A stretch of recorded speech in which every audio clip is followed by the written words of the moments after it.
จริญสุขทั้งสองชุดนี้ก็ถือว่าเป็นอีกชุดหนึ่งที่บรรดาทานทุกทานที่ตั้งกันดีโดยเฉพาะแล้วก็ถือว่าเป็นชุดแต่งงานและก็ชุดประจำชาติของเขาสำหรับอาจารย์แต่งหน้า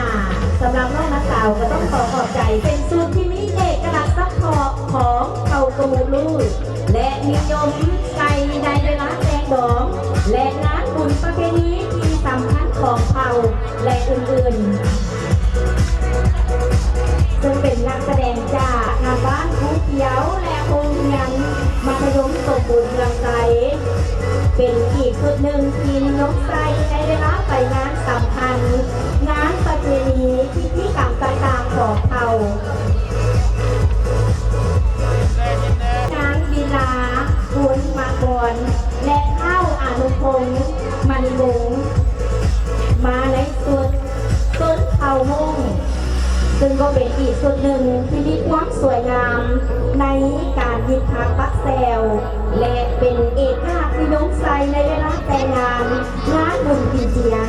และงานอื่นๆ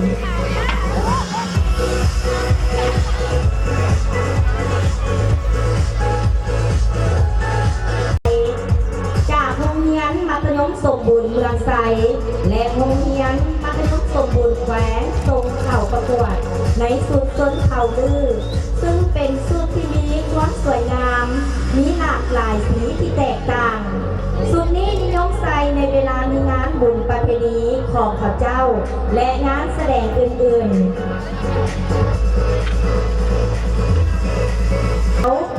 สุดนี้ก็เป็นสุดลื่นอีกแบบหนึ่งที่นิยมใส่ในงานสำคัญต่างๆและมีเอกลักษณ์เฉพาะเป็นสีไม้ลายมือในการตำหูเพราะไหมของแม่หญิง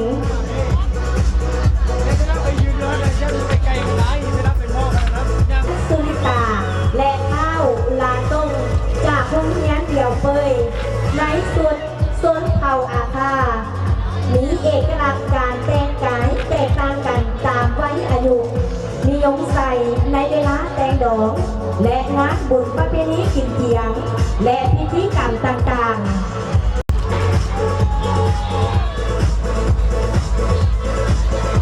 นกสินสีพระคุณในสุดเผ่าล้าวห่วย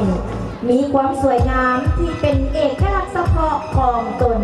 และนิยมใส่ในวันสำคัญของเผ่าก็คือบ้านล้าวทรงเผ่าและสำหรับสุดทรงเผ่าปูซานก็เป็นอีกสุดหนึ่งที่มีความสวยงามสุดนี้จะลงในงานบุญของเผ่างานแสดงต้อนรับแขกและงานพิธีกรรมที่สำคัญอื่นๆเป็นนางสุกัญญาและเท้าสุริไซสุริธรรมในสุดเผ่าห่อโดยทั่วไปแล้วจะนิยมใส่ในงานแต่งดอกงานบุญกินเจียงและงานแสดงอื่นๆ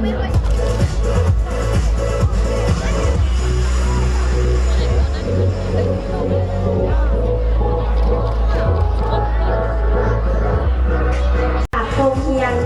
มัธยมสมบูรณ์แขวงมาในสุดต้นเผ่าไทยดำซึ่งสุดต้นเผ่าไทยดำนี้นิยมใส่ในเวลามีงานบุญ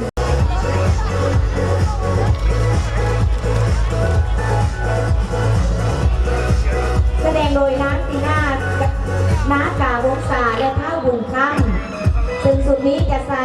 ลงในเวลามีงานสำคัญงานบุญกินเตียงและแสดงต้นม้ามึกไซยลักในสุดต้นเผ่าพิษจะลงถือในเวลางานสำคัญและงานแสดงต่างๆของต้นเผ่าพิษ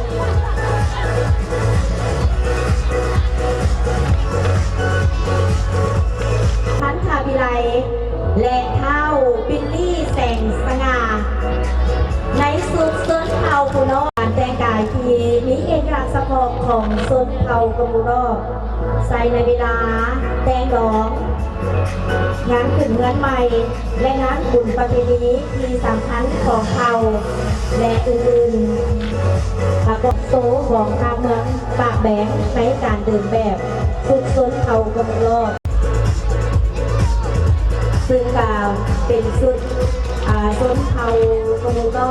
และถือว่ามีสีสันแตกต่างกันไปจะถือด้วยหมากน้ำเต้าเจืองที่เฮ็ดด้วย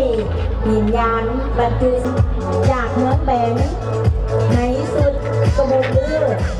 ซึ่งเป็นสุดที่มีเอกลักษณ์เฉพาะของส้นเผากระมูลลือและนิยมใส่ในเวลาแต่งดอก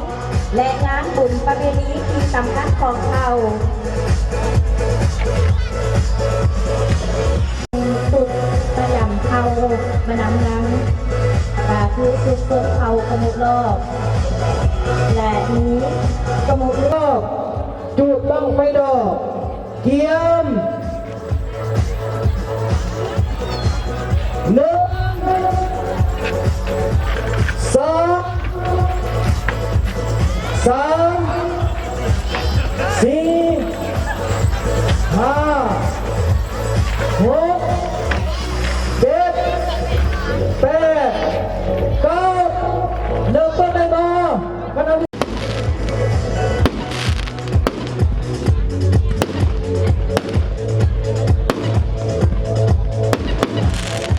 อานั่นก็เป็นสีสันของดอกไม้ไฟที่กำลังพุ่งอยู่ในอากาศ